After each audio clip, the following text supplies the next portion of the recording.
was 9:45 p.m. when Thomas stood before the cemetery's rusty iron gates. The air was colder than he had expected, his breath turning to vapor.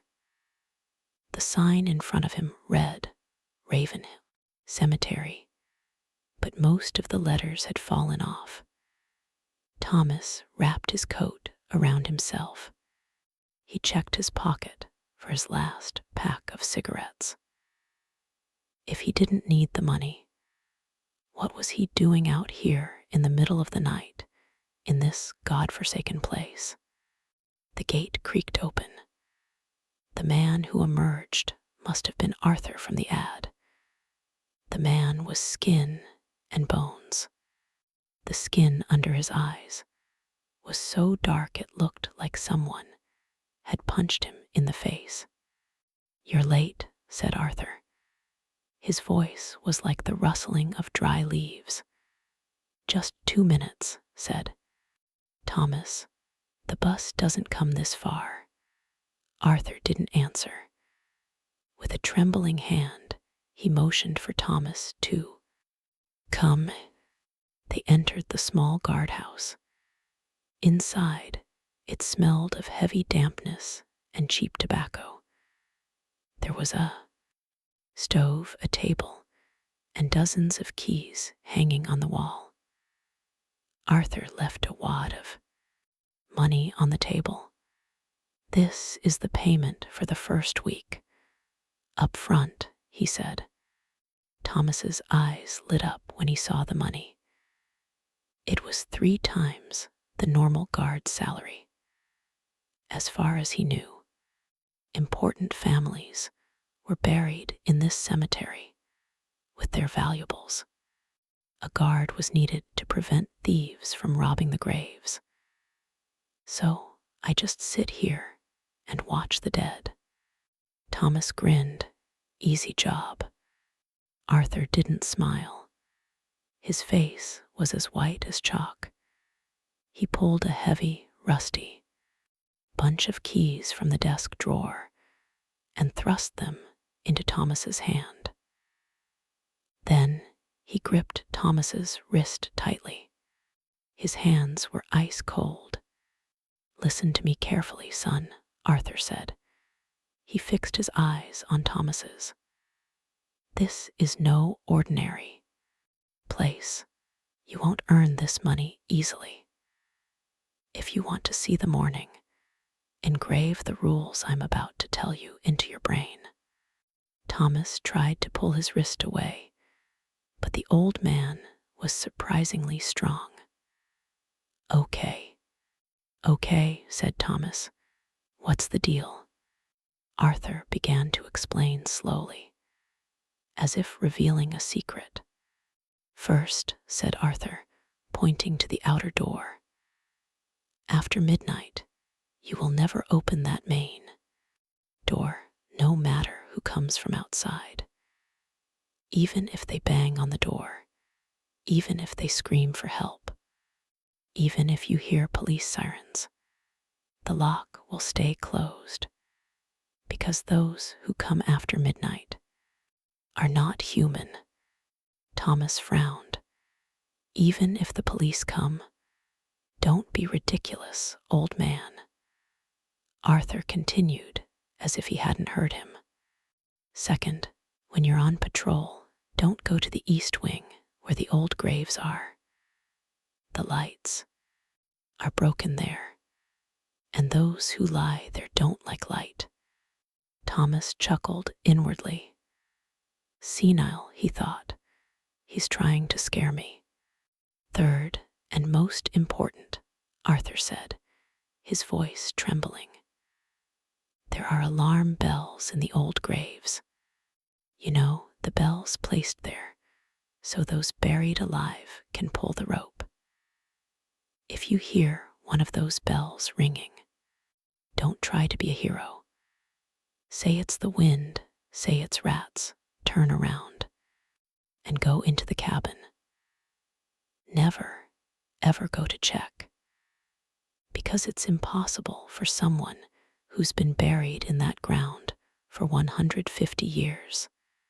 To pull the rope, do you understand? Thomas tensed a little at the man's seriousness. I understand, he said reluctantly. Don't open the door. Don't go east. Ignore the bells. Anything else? Arthur headed for the door. He took his coat. He seemed like he wanted to run away. One last thing, he said, stopping at the door. Threshold. He didn't turn around.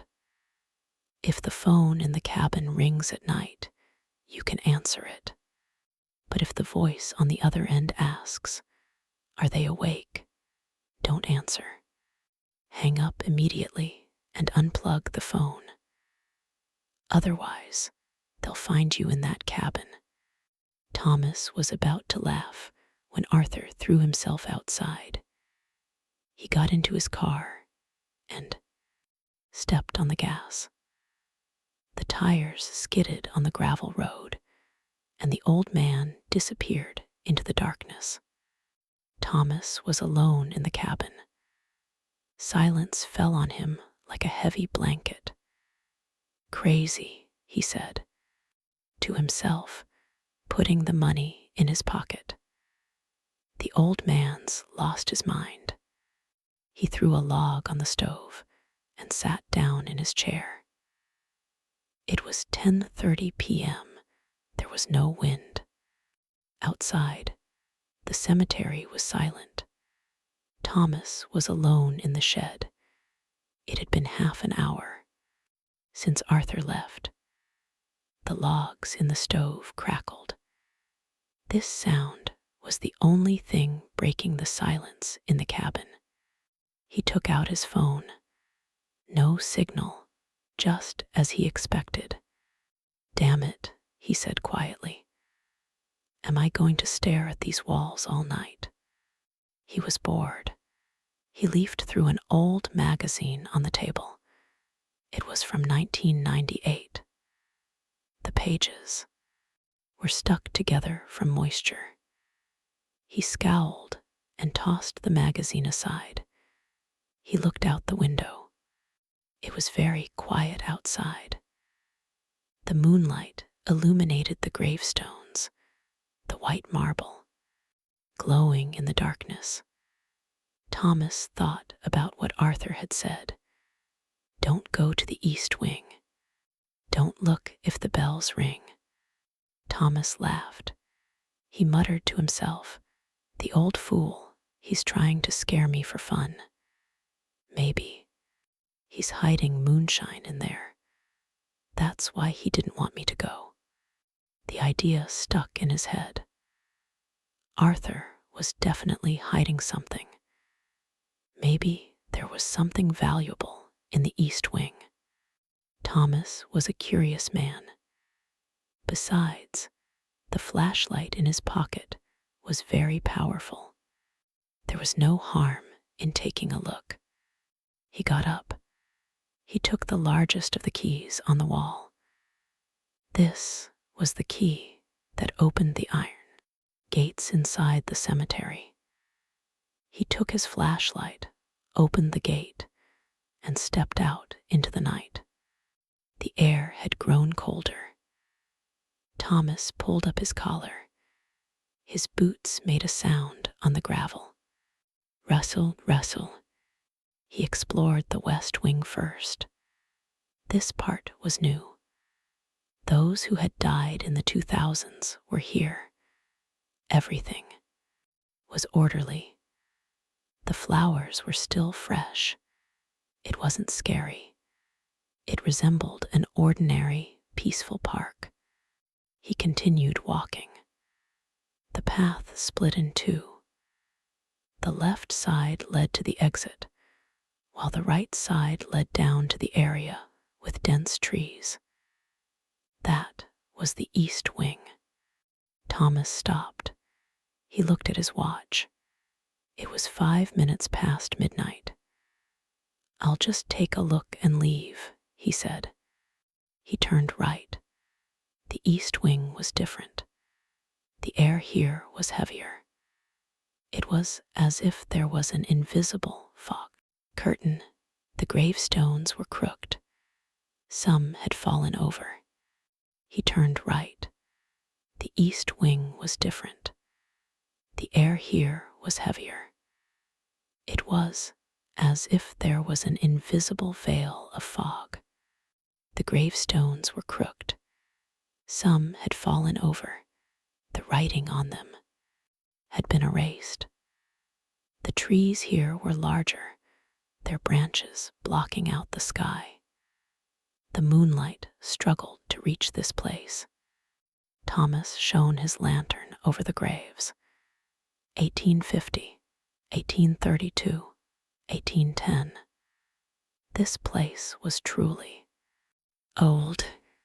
He walked for a while. It was very quiet around him. Not even the sound of insects. No birds, no wind. It was as if the world was holding its breath, waiting for something. Just as he decided to turn back, he heard it. Clink. The sound was clear. A metallic, thin sound. Thomas froze where he stood. His heart raced. He waved his lantern, left and right. "Who's there?" he shouted, his voice trembling. There was no answer. A few seconds later, the same sound repeated. Clink, clink. Thomas remembered Arthur's warning. If you hear a bell, say it's the wind and leave. But the leaves weren't moving. If there was no wind, how was the bell ringing? His logic kicked in. A mouse, said Thomas, or a squirrel. It's caught on the rope. The poor thing is stuck. Suppressing his fear, he walked toward the sound. The sound was coming from the graveyard behind a large fallen tree. Thomas approached the grave, which was surrounded by iron railings. It must have been the grave of a very wealthy person. Although there was no name on the gravestone, there was a family crest in the shape of a snake. He saw that strange copper pipe sticking out of the ground of the grave, and the rope tied to the end of the pipe. The pipe was attached to a small, rusty bell on the stone. The rope was tied to a small, rusty bell on the stone. The bell was moving, but it wasn't swaying in the wind. Someone was pulling the rope. Clink, clink, clink. The rope tightened, the bell rang, then slackened, then tightened again. Below, 2 meters under the ground, someone was holding the rope and pulling it rhythmically. Thomas's throat tightened. Even if he wanted to run, his legs wouldn't move. His body was frozen, his eyes locked on the rope. "This is impossible," he whispered. Then the bell stopped ringing. The rope remained taut. Silence returned. Thomas was about to turn and run when he heard a voice from inside the pipe. It was muffled. It was as if someone was speaking from the end of a long tunnel. But the words were clear. "Guard." Thomas covered his mouth to keep from screaming. His eyes were wide.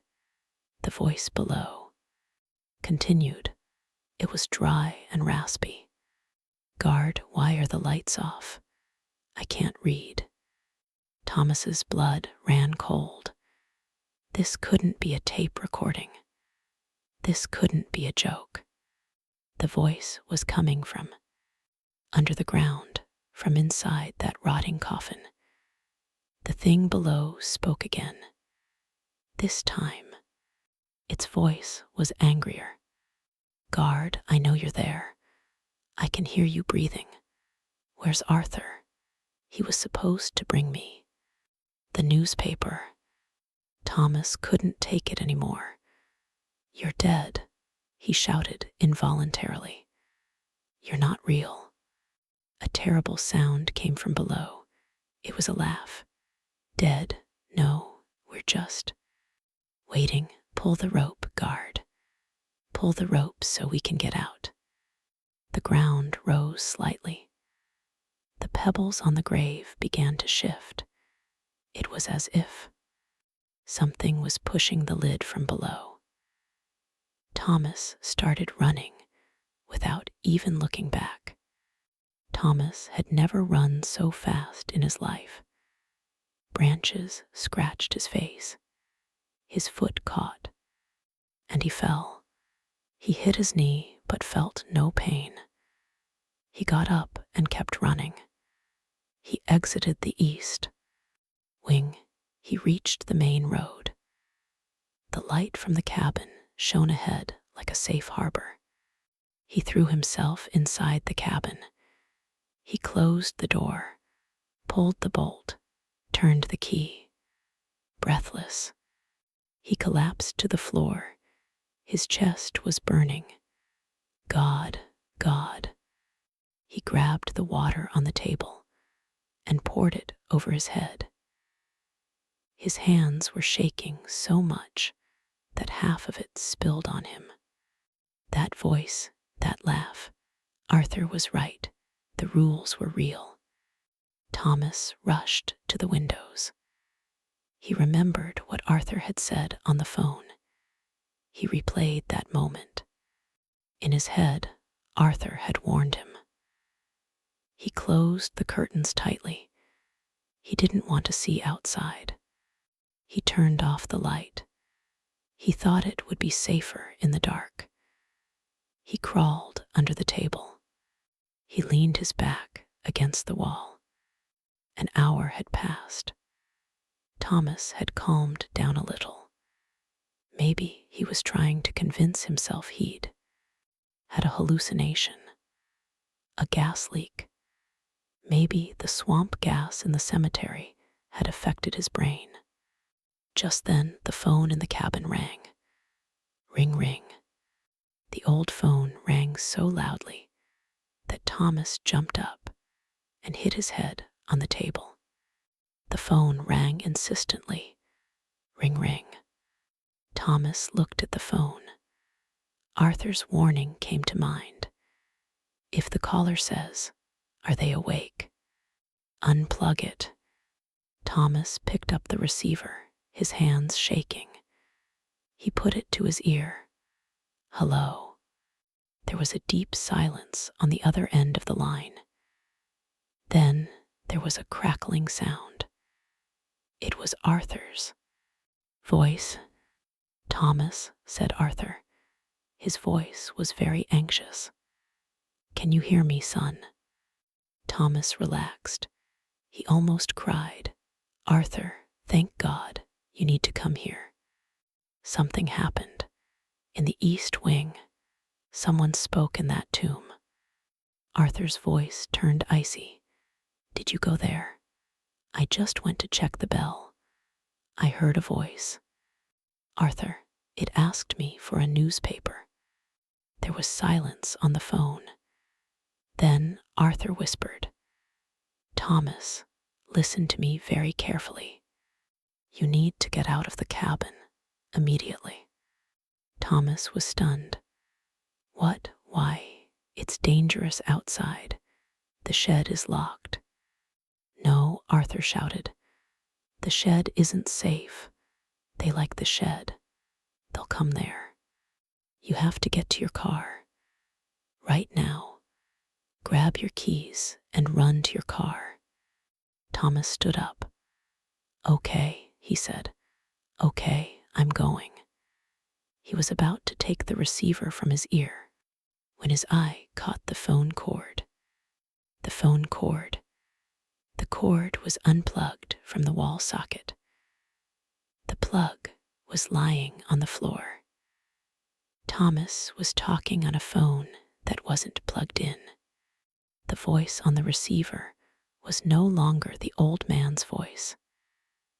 It was the voice from the grave, dry, raspy, and mocking. "Where are you going, guard? The game has just begun." Thomas shouted and threw the phone from his hand.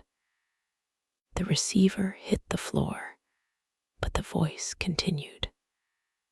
The laughter was coming not from the phone's speaker, but from inside the hut, from within the walls. Thomas ran to the door. He tried to unlock it, but the lock was jammed. The key wouldn't turn. It was as if someone outside was holding the door. Then there was a knock on the door. Knock, knock, knock. A very gentle, very polite knock. A voice came from outside. It was the voice of Thomas's mother. His mother, who had died years ago. "Thomas, my son, open the door, I'm freezing." Thomas let go of the door handle. He backed away. "You're not my mother," he said, crying. "You're not real." "My sweetie," said the voice outside. "I came here to see you. Arthur sent me. Come on, open the door." Thomas put his eye to the peephole. Outside, he saw the thing standing in front of the door. This wasn't his mother. It was a thing in a red dress with no face, but the voice was like his mother's. The thing sensed Thomas looking at it.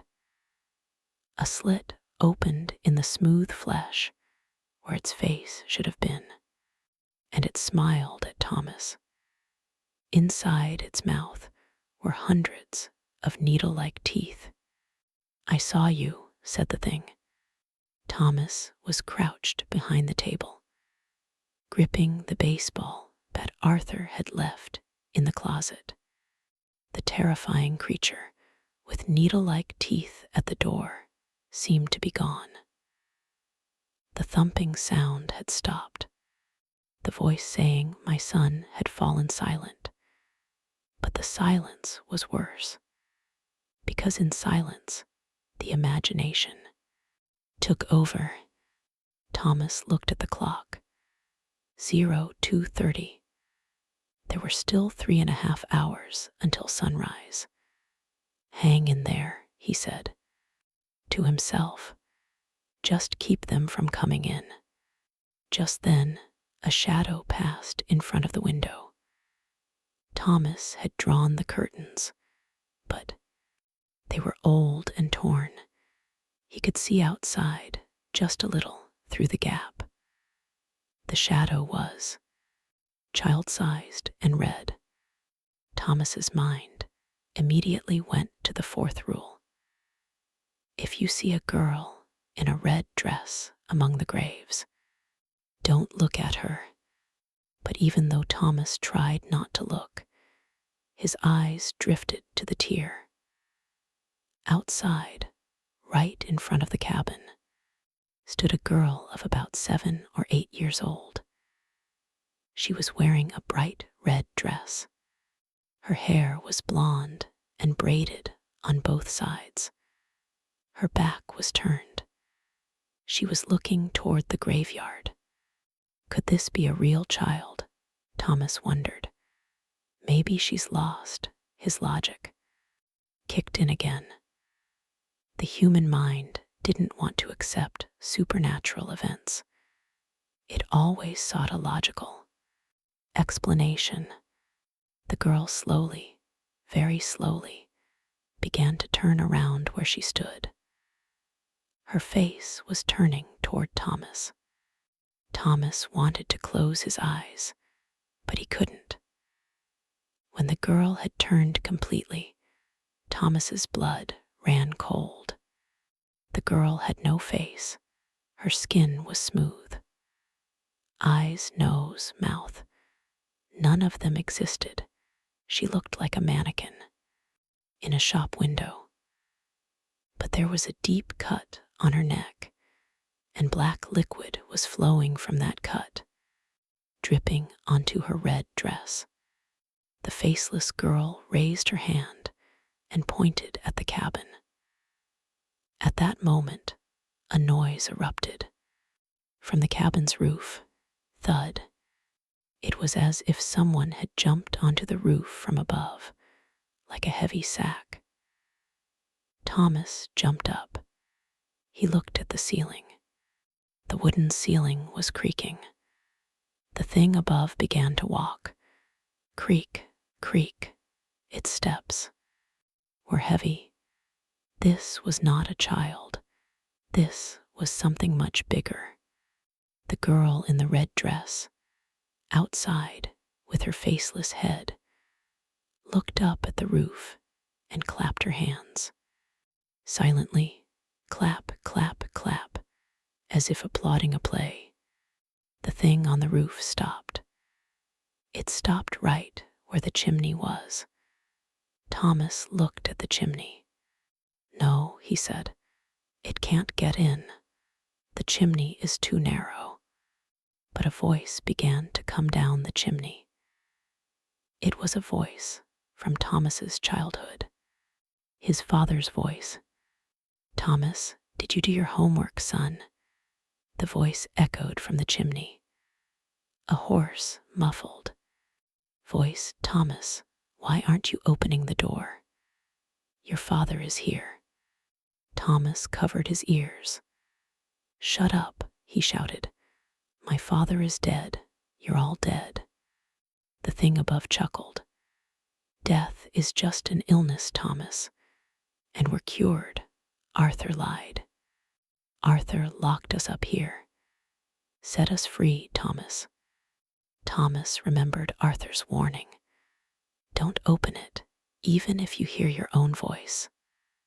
Arthur knew these creatures' ability to mimic. They read memories. They knew Thomas's weakest points: his mother, his father, his guilt. The thing on the roof began scraping its nails against the metal chimney. "Seeyek." It was such an annoying sound that Thomas's teeth clenched. Then suddenly, the sound on the roof stopped. The girl in the red dress disappeared. Everything froze again. Thomas had learned that these pauses were the most dangerous moments. It was the calm before the storm. Thomas waited under the table in the fetal position. He wasn't looking for logic anymore. All he wanted was the sun. Suddenly, that familiar sound came from outside. Ding. It was the first bell he heard, from the east wing. But this time, it wasn't alone. Immediately after, another response came from another direction. Ding. From the west, ding. From the entrance door. And then a terrible chorus began. Bells rang out from all over the cemetery. Ding, ding, ding. Ding, ding, ding. Hundreds, maybe thousands of bells were ringing at once. This couldn't just be the wind. This couldn't just be a coincidence. This meant that everyone beneath the cemetery had awakened at the same time and hung themselves. From the ropes, hundreds of dead people were ringing the bells from beneath the ground, shouting, "Get us out." The sound turned into an unbearable noise. It was as if he were inside a giant metal factory. Thomas covered his ears with his hands, but he couldn't block out the sound. The sound penetrated his mind. Each bell ring was like a word. Open, open, open, open. As the noise continued, Thomas turned his gaze to the inside of the cabin, to the keys hanging on the wall. The keys were swaying. It was like an earthquake. The cabin was shaking. And that unplugged phone on the table. The phone receiver lifted itself off the hook. Thomas watched in horror. The receiver floated in the air, turned toward Thomas, and that voice, that raspy voice from the grave, spoke this time at a much higher volume. The sound wasn't coming from the phone speaker, but directly from the plastic of the receiver itself. "Arthur left you," Thomas said. "No, he'll be here in the morning. The shift will end." The phone vibrated in the air. "Arthur won't be coming, because Arthur's grave is in the east wing.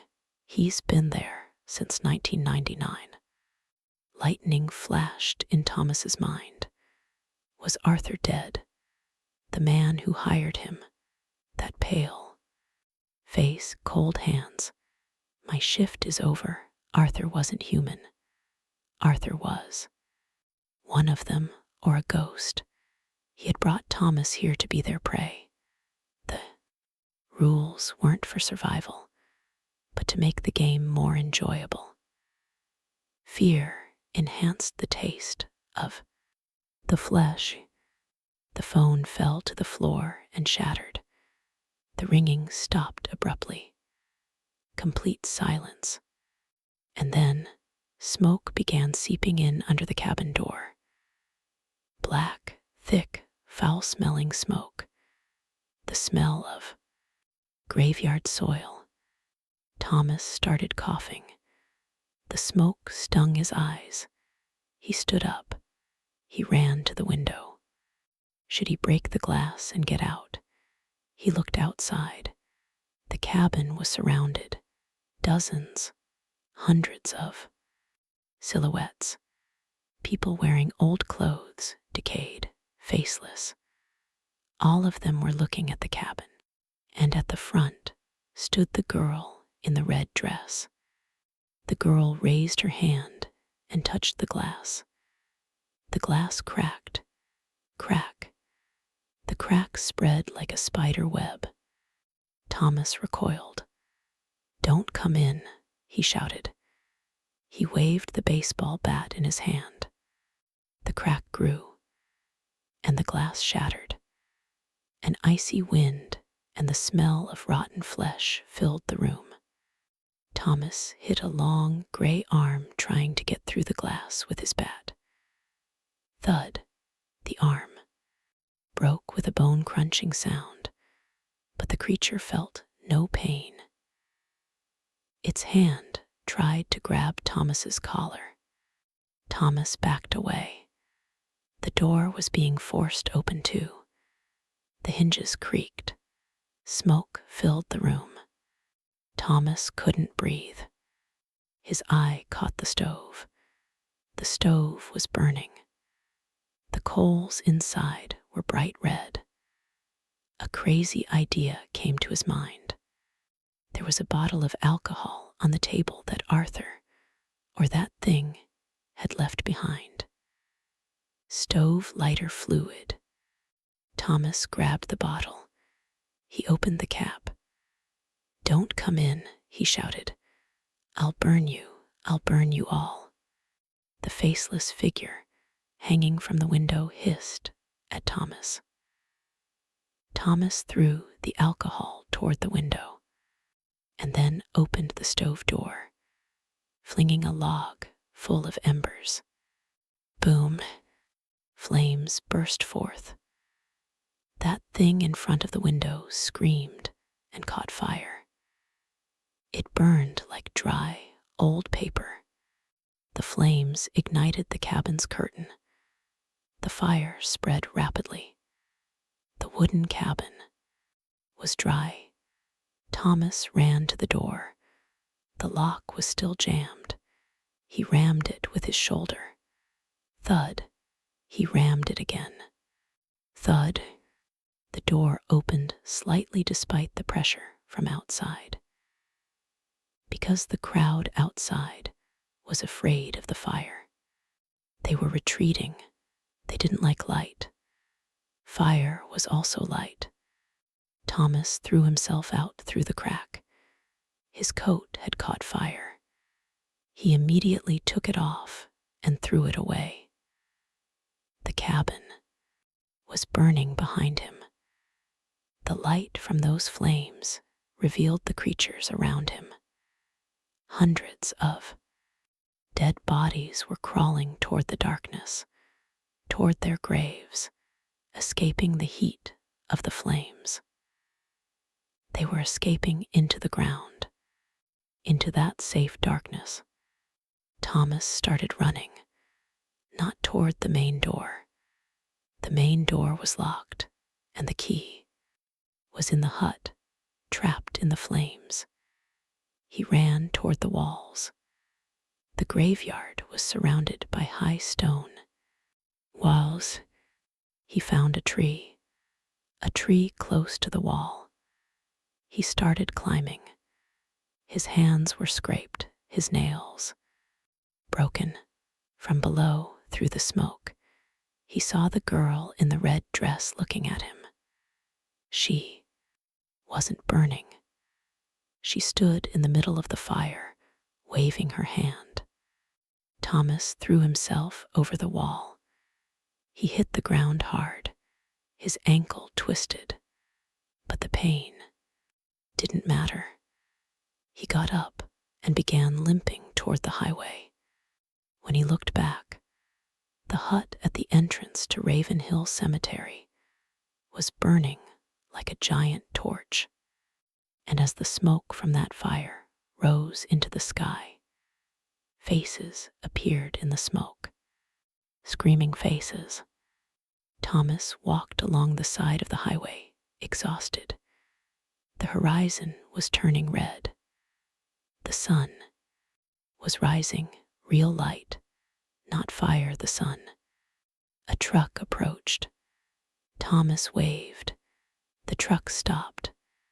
The driver rolled down the window. He looked at Thomas in shock. He was covered in soot, his face bleeding. "My God, son, what happened to you? Did you have an accident?" Thomas opened the truck door and collapsed into the seat. "Just drive," he said. "Please, just drive." The truck moved. The driver asked, "Where are you coming from like this?" Thomas looked back at the hill where smoke was billowing. "From hell," he said. "I'm coming from hell." The truck driver laughed. "You must be coming from Ravenhill. They say it's not a safe place." Thomas didn't answer.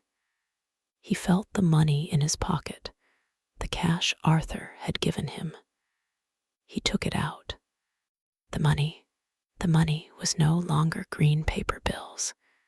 They were old, decaying leaves. Oak leaves. Thomas threw the leaves out the window. As the truck accelerated, Thomas glanced back one last time in the side mirror. On the side of the road, someone was waving from behind the truck. Arthur. Old Arthur was standing straight and smiling. And there was that girl in the red dress beside him.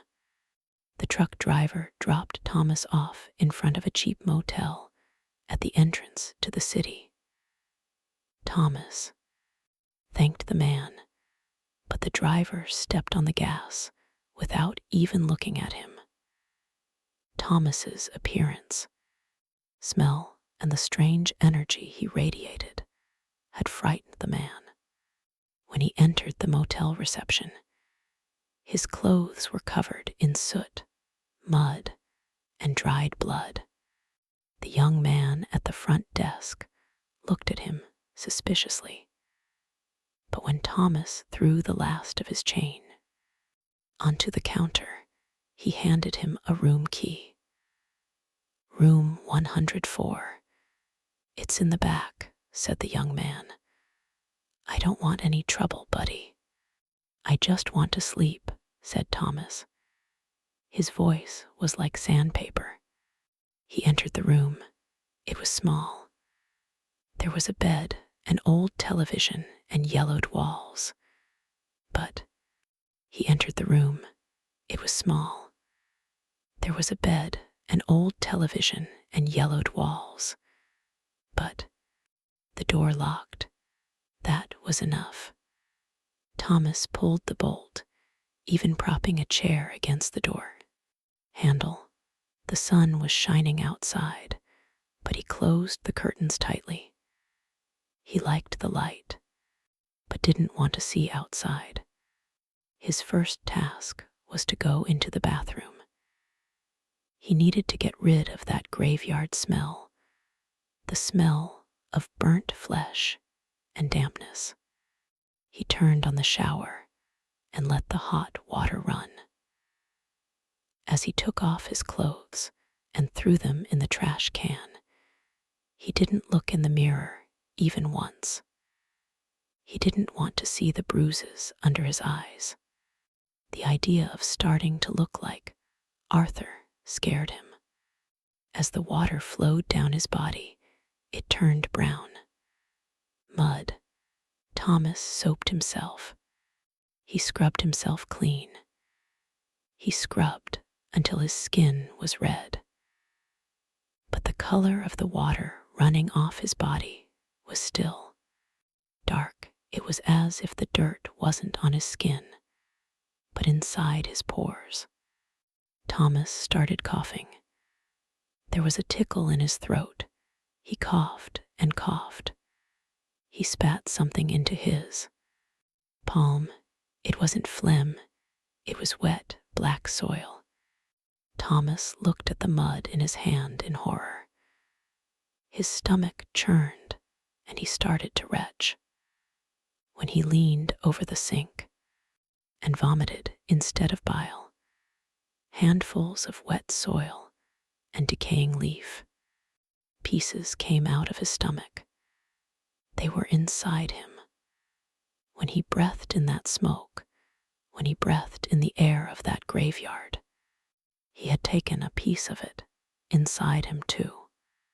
No, he said, crying. I got out of there. It's over. He turned off the shower. He wrapped himself in a towel and went into the room. He sat down on the bed. He couldn't stop shaking.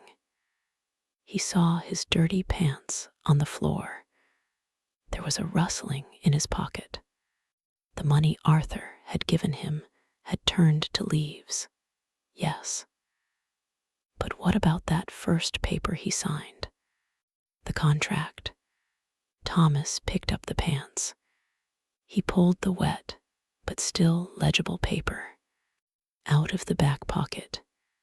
Thomas looked carefully for the first time at that paper he had signed without reading. Captivated by the magic of the money in Arthur's office. It wasn't a standard employment contract. The writing resembled Latin, but some words were in English. At the bottom of the paper was Thomas's signature, his own handwriting. But beneath the signature, a small clause read, "The watchman may not leave his post before completing his shift. If the post is abandoned, the watchman's body shall be forfeited to the property owner, the Ravenhill Society, as compensation. Shift duration, eternity." Thomas dropped the paper. The shift isn't over, he whispered. It doesn't end when the sun rises. I ran away. I abandoned my post. Just then there was a knock on the door. Knock, knock, knock. That polite, courteous knock. Thomas held his breath. Room. Service, he asked, trembling. A voice came from outside. It was the boy at the reception desk. Sir, you have a visitor. He left a package for you. Thomas relaxed. Maybe the police had come. Could the truck driver have reported him? "Leave it outside the door," he shouted.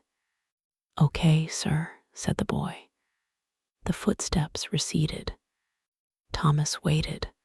1 minute, 2 minutes. Then he pulled up the chair. He slid it open. He slowly opened the door. The hallway was empty. On the carpet was a small box wrapped like a gift. The box was covered in red paper.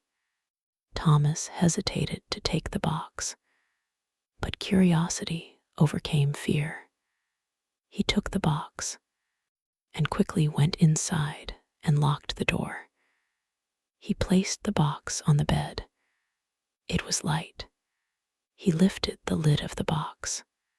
Inside the box was a small, rusty brass bell, and next to it was a note. On the paper, in Arthur's handwriting, was a single sentence. "There is no wind, Thomas. There is no wind." The bell began to tremble on its own inside the box. Ding! The light in the room began to flicker. The television turned on by itself. There was a grainy image on the screen. The crackling sound grew louder. Then, from within that crackling, a voice was heard. That gurgling voice from the grave. "Guardian, where are you? We're hungry." Thomas threw the bell to the floor. He backed up and leaned against the wall.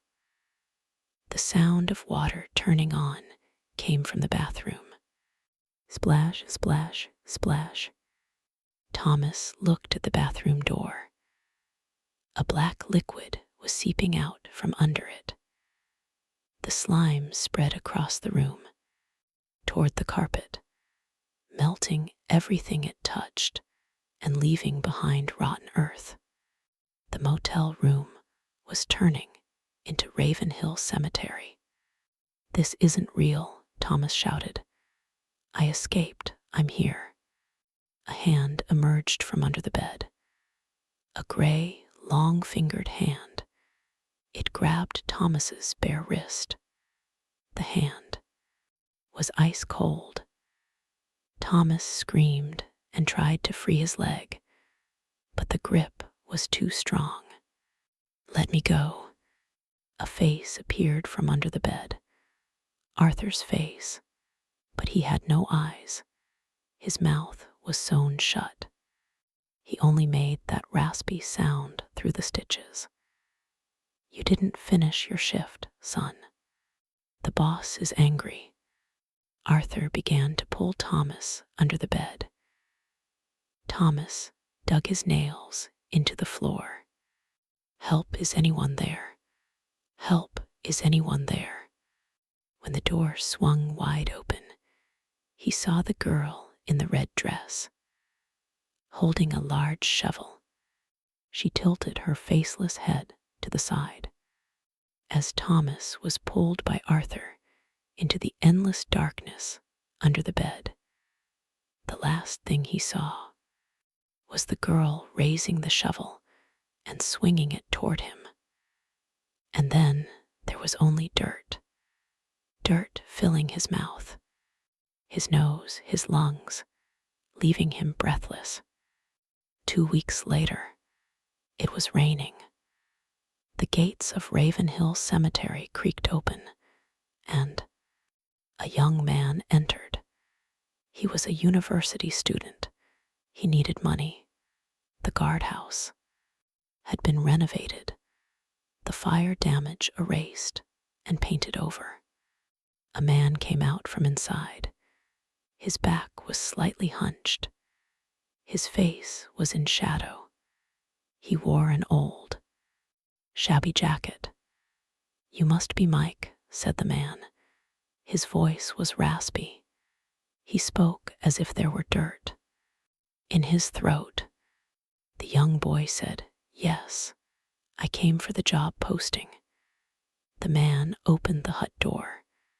"Come inside." Mike, there are rules I need to tell you. When the man stepped into the light, his face became visible. It was Thomas, but the skin under his eyes was purple. His complexion was gray, and his gaze was like that of a dead man. Thomas smiled at his new victim. There were black traces of soil between his teeth. Listen carefully to the third rule, Mike, said Thomas, placing a rusty key on the table. If you hear a bell ring at night, don't try to be a hero. Just assume it's the wind. Outside, beneath that old oak tree in the east wing, there was a freshly dug mound of earth, and the rope at the end of a pipe, emerging from beneath the soil, swayed slightly, even though there was no wind. Clink,